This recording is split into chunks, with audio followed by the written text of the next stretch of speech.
Aujourd'hui, ce hangar est, avouons-le, un peu délabré. Il faut dire qu'il a été construit il y a 100 ans, début 1917. Le conflit n'est alors plus seulement terrestre, mais fait rage aussi sur les mers. C'est le début de la guerre sous-marine. Les sous-marins minaient les entrées des ports et donc torpillaient aussi les convois qui arrivaient sur La Rochelle ou sur Bordeaux. Pour contrer tout le long du littoral ce danger, la marine a mis en place une surveillance à l'aide de ballons captifs amarrés à des chalutiers.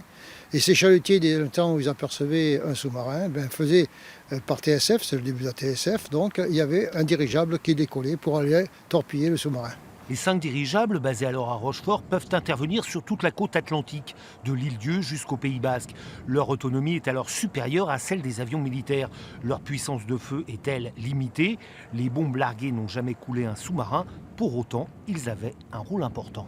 Ces dirigeables-là avaient un effet dissuasif. Dès l'instant où les sous-marins allemands apercevaient une escorte d'un convoi ou un dirigeable, ils avaient ordre de l'amirauté de s'écarter de ce convoi et de partir.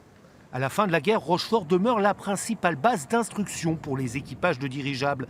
Mais les machines gonflées à l'hydrogène s'avèrent vulnérables car inflammables, comme en témoigne la tragédie du Dixmude, un zeppelin pris aux Allemands comme dommage de guerre. De retour d'un raid au large de la Sicile, il a été foudroyé et la foudre a enflammé l'hydrogène. Donc, ce qui fait qu'il a pris feu et les 52 personnes qui étaient à bord, il y en avait 52 ce jour-là, ont péri. En 1937, l'armée française mettra fin à l'utilisation des dirigeables, mais l'aéronaval perdurera encore à Rochefort avec des avions.